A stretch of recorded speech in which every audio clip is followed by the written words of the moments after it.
奇怪，怎么没有开灯啊？博士，亮亮，有你的不卡吗？有你的不卡吗？哈？有你的不卡吗？吓死我了啦！阿弟，什么是有你的不卡吗？有你的不卡吗？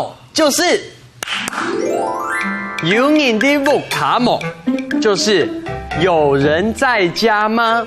有你的不卡吗？如果你去别人家按了电铃，叮咚，有你的不卡吗？这时候就可以用咯。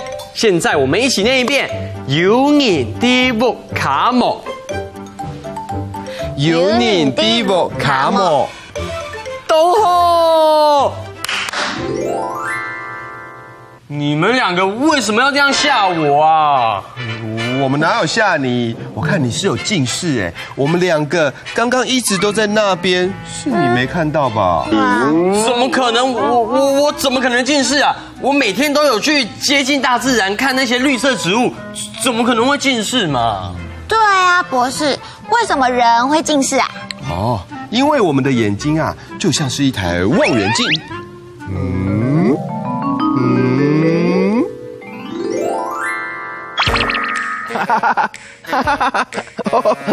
好好看哦！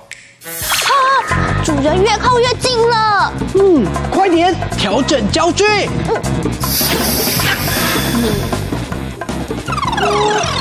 怎么这么暗啊？都看不清楚了哎。对呀，快点调整焦距。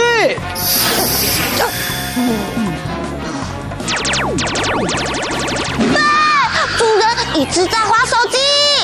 哎呦，快点调整焦距。眼睛好累哦。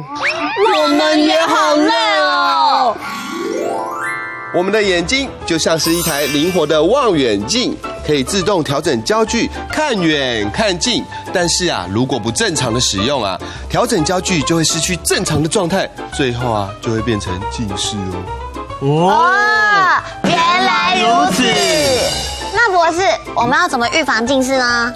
很简单啦，在我们看书或是看电视的时候啊，要保持适当的用眼距离，不要过度的使用哦。要常常做眼球运动，或是多看看绿色植物，好好的保养。可是我要回到刚刚的问题，我一进来就一直问说有你的不卡吗？你们怎么都不回答，而且还不开灯，不是说还要去看电影的吗？